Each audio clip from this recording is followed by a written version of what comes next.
این هفته خبر تو خبر داره براتون از عظمای لتوپاری که پاک گیج زده و از این پرت و پلاها میگه. اگر که مردم وارد میدان اقتصاد بشوند، وارد میدان تولید به خصوص اگر بشن، تولید جهش پیدا میکنه. تولید که جهش پیدا کرد، کشور ثروتمند میشه، آحاد مردم ثروتمند میشن، کارگر جیبش پر میشه. آخوند رئیسی هم حرف و از حلقوم عظما قاپید و بلافاصله شروع به قمپوست تراپی کرد. آقایان و خانوم ها، من از جمهوری اسلامی به عنوان کشور پیشرفته و فناور یاد کنم. بگویم ایران پیشرفته و فناور است. این شما و این مدیریت بحران به سبک رژیم پیشرفته و فناور.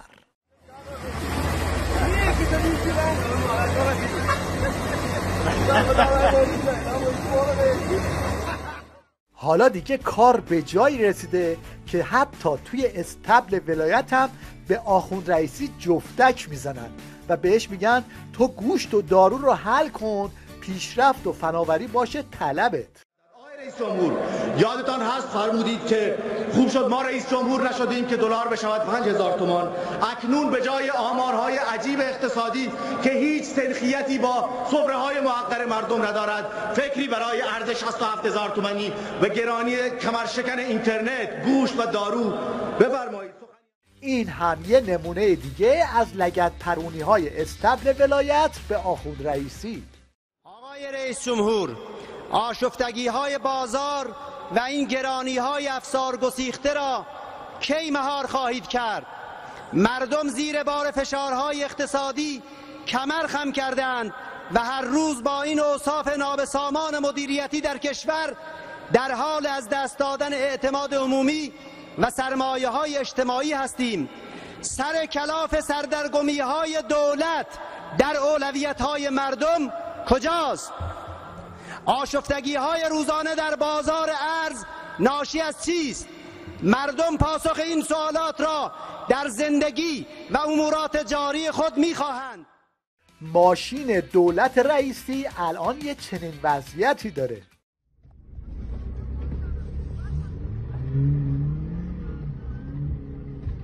یا ابوالفضل وای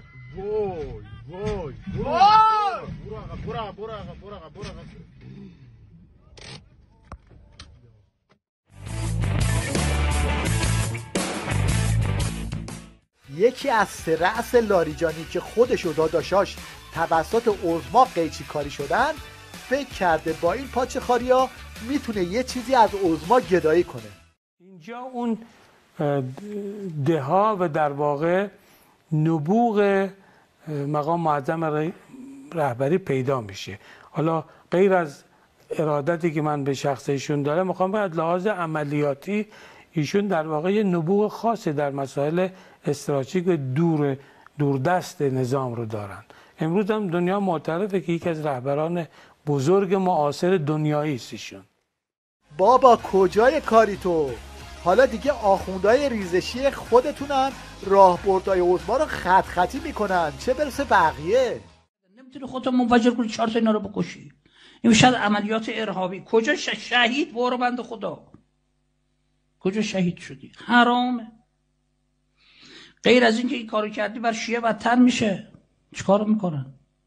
اون که دین نداره میزنه در داغون کنه. برید ببینید این چند دفعه‌ای که جنگ شده، برید ببینید چه خبر شده. پولاش هم از جای دیگه داره میره، من و شما هم بدبخت و بدبخت‌تر میشیم. فلانی گفته 2 تا زن داره، من میدونم. آقازاده‌هاش هم هر کدومشون یه جایی رئیسن. بچهای خودش بفرسته بره فلسطین عملیات شهادت طلبانه بود. چرا بچه‌ها خودشون نمیفرستن؟ چرا بچهای خودش برای دفاع نمیفرسته از اونجا؟ اینجا نسه هورت میده که برید، خودت برو. به ملا گفتن که میای بریم برای دفاع. کجا؟ گفتن فلان جا. گفت برای چی؟ مگه چه خبره؟ گفتن مجتهد بله شهر ما فتوا داده که بعد برید اونجا برای دفاع. گفت هر وقت خودشو 4 تا پسرش رفتم، من پشت سرشون میرم. ملا گفت. این یکی هم علاوه بر لگد زدن به راهبرد عظما میگه باید بریم با آمریکا پالوده خوری. چون اولا بسیار از تحریما رو خودتون مقصر شدید. شما با این مردم مگه رفراندوم برگزار کردین که تا قیام قیامت ما باید با آمریکا بجنگیم؟ اگه مردم گفتن نه نمیخوایم بجنگیم، میخوایم صلح کنیم، میخوایم 2 تا امتیاز هم بدیم، خب این تاریخ جلوی روی ماست. اساساً صلح کردن یعنی امتیازی دادن و امتیازی گرفتن. معنی نداره که ما بگیم نه ما هیچ امتیازی نمیدیم. ریزش توی نظام ولایت و پروندن تشتک عظما تمومی نداره. این هم یکی دیگه شون که میگه اصلا حکومت دینی کارش تمومه. با این حساب اگر که حکومت دینی با مدرنیته نمیخونه ما باید مدرنیته رو رها کنیم دیگه. نه نمیتونید رها کنید. نکتهش اینه مدرنیته که یک سیستم به هم تنیده یکی از ویژگی‌هاش ارتباطاتشه. پس حکومت دینی رو بذاریم کنار. احسنتون. حکومت دینی در عصر مدرن امکان پذیر نیست. عرض من اینه. حالا که تا اینجا اومدیم جا داره یادی هم از این حرفای پهنیان بکنیم که موقعیت عظما رو قشنگ به تصویر میکشه. گفتن آقا ما تحقیق کردیم 99.5% فحش‌ها، ناسزاها، دریبری‌ها، جسارت‌ها، حرمت شکنی‌ها شخص مقام معظم رهبریه. این وسط عظمای ننه مرده مونده با 4 تا بسیجی وارفته که مجبور با ساندیس و انگشتر رازشون کنه. اون آقایی که یک چفیه بلند کرد روش نوشته انگشتر، اون آقا اگه انگشتر میخواد بیاد بگیره. السلام علیکم و رحمت الله. حالا بشنوید از خرچنگ ولایت که تازه یادش افتاده خورناس بکشه و بگه مواظب 2 قطبی شدن باشید. خواهش میکنم در مسئله عفاف و حجاب 2 قطبی شکل ندید.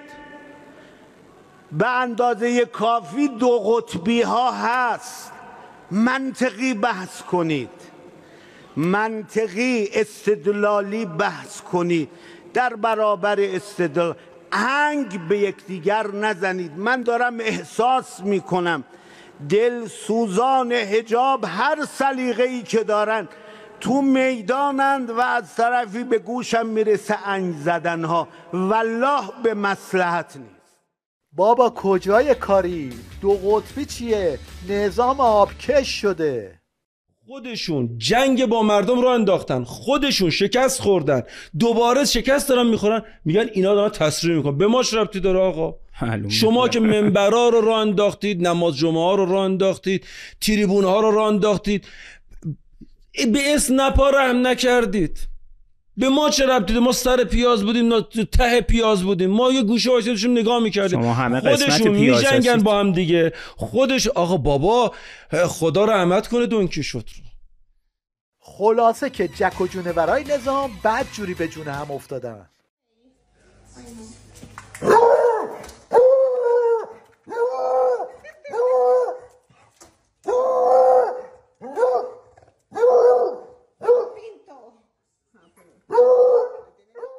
به تیویریش گفتن موشک پرونی های عظما و جنگ افروزیاش رو تبلیغ کن. تیویریش هم قاط زده، یه متن دادن به گزارشگر فوتبالش، نتیجه این شده.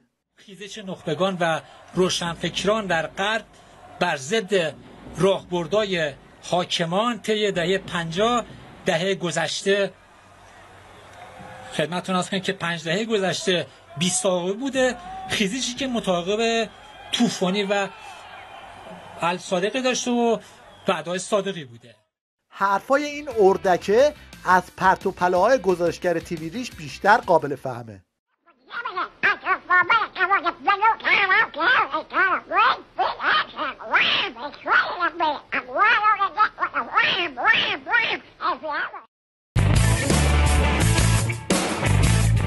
حالا که تا اینجا اومدیم سریع هم به چند تا از محصولات اقتصاد مقاومتی بزنیم. از نیسان داخلی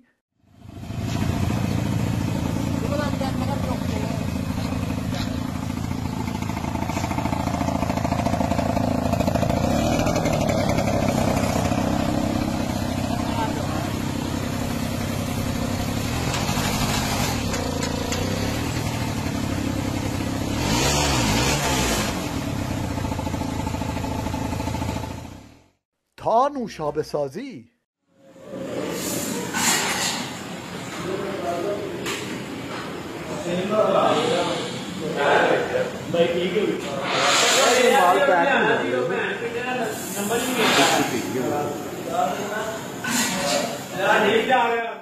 به همه اینها ربات شاطر رو هم اضافه کنید که معلوم نیست کجاییه، اما هرچی هست خودش یه جهش در عرصه تولید به شمار میاد.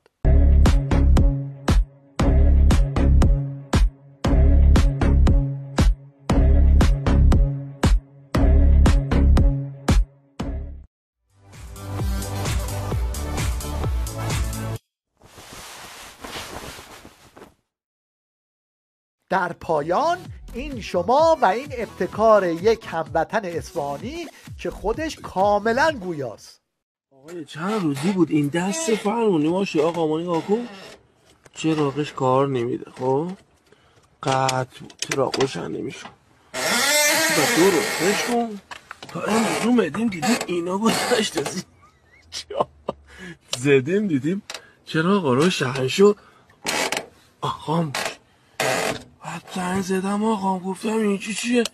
گفت دست را گرون. میگفت منم اینا خودم درست کردم. گفتم خب بابا حداقل یه کلیدی 2 پل میذاشتی با یکیشم نور بالا میزدیم.